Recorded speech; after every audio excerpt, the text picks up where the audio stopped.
নমস্কার, কেমন আছেন সবাই? তনুর রান্নাঘরের নতুন একটি ভিডিওর সাথে সকলকে স্বাগত জানাই। আজ আমি দেখাবো রোস্টেড মাখানা।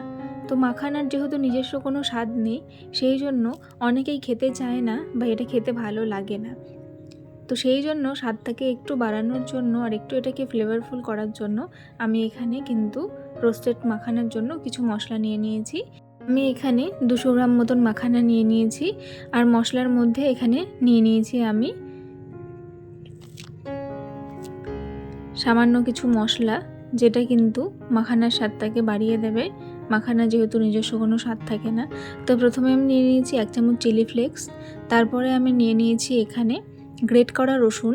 এখানে 1 চামচ মতন গ্রেট করা রসুন নিয়ে নিয়েছি। সাথে 1 চামচ নিয়ে নিয়েছি অরিগানো। আর সাথে আমি 1 চামচ নিয়েছি কিন্তু পেরি পেরি মশলা। তারপরে নিয়েছি স্বাদ মতন নুন। আর এখানে 3 চামচ মতন নিয়ে নিয়েছি আমি বাটার বা ঘি দিয়ে করার চেষ্টা করবেন, এতে কিন্তু খেতে ভীষণ ভালো হয় আর পুরো মাখানার মধ্যে একটা ফ্লেভার চলে আসে। তো আপনাদের কাছে যদি অরিগানো বা পেরি পেরি মশলাটা না থাকে, তবুও আপনারা বাকি মশলাগুলো দিয়ে কিন্তু খুব সুন্দরভাবেই বানিয়ে নিতে পারেন।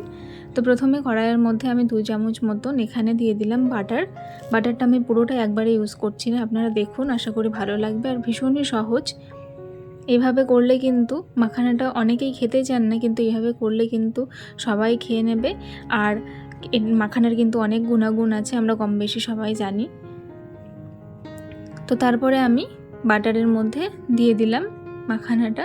এটা দেওয়ার পরে আমি এখানে 1 থেকে 1.5 মিনিট মতন নাড়াচাড়া করে নিয়েছি। তারপরে আবার কিন্তু আমি বাকি বাটারটা এখানে দিয়ে দিলাম। এতে কিন্তু পুরোপুরি খুব সুন্দরভাবে পুরো মাখানাটার মধ্যে বাটারটা স্প্রেড হয়ে যাবে। তারপরে প্রথমে দিলাম আমি চিলি ফ্লেক্স, গ্রেট করে রাখা রসুন, অরিগানো, সাথে পেরি পেরি মশলা আর স্বাদ মতন নুন। সবগুলো মশলা আমি অ্যাড করে দিলাম। এইবারে গ্যাসের ফ্লেমটাকে লো করে যতক্ষণ না এটার কালারটা চেঞ্জ হয়ে যাচ্ছে আর মাখানাটা একদম ক্রিস্পি হয়ে যাচ্ছে, সেই সময় অবধি কিন্তু এটাকে নাড়াচাড়া করতে হবে।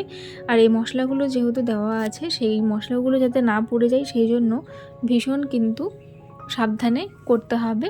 গ্যাসের ফ্লেমটা একদম লো রেখে, গ্যাসের ফ্লেম কিন্তু হাই করবেন না, তাতে কিন্তু মশলাগুলো পুড়ে যাবে আর ফ্লেভারটা নষ্ট হয়ে যাবে।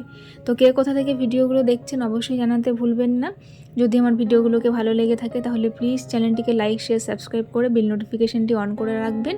এতে করে আমার ভিডিও নোটিফিকেশান সবার আগে পেয়ে যাবেন। দেখুন ধীরে ধীরে কিন্তু কালারটাও চেঞ্জ হচ্ছে, আর আমি এবারে দেখিয়ে দিলাম অনেকটাই কিন্তু ক্রিস্পি হয়ে এসেছে। আর আমি কিছুক্ষণ এটাকে এইভাবেই নাড়াচাড়া করে নেব, তাহলে কিন্তু রেডি হয়ে যাবে রোস্টেড মাখানা। এটা কিন্তু আপনারা কৌটোতে ভরে বা বয়ামের মধ্যে ভরে এটা 7 দিন রেখেও আপনারা খেতে পারবেন খুব সুন্দরভাবে, এটা থেকে যাবে, খারাপ হবে না। তো আমি এখানে একটা কৌটো নিয়ে নিয়েছি, মাখানাটা আমার রেডি হয়ে গেছে। এইবারে আমি এটাকে ভরে রেখে দিচ্ছি। মাখানাটা ঠান্ডা করে তবেই কিন্তু আপনারা কৌটোর মধ্যে ভরবেন। দেখুন আমি এইভাবে কৌটোর মধ্যে ভরে নিচ্ছি, এটা 7 দিন রেখেও খাওয়া যাবে। তো আজকের রেসিপিটি কেমন লাগলো অবশ্যই মতামত জানাবেন। আজ তবে আসি, দেখা হবে আরেকদিন আরেকটি ভিডিওর সাথে। ধন্যবাদ।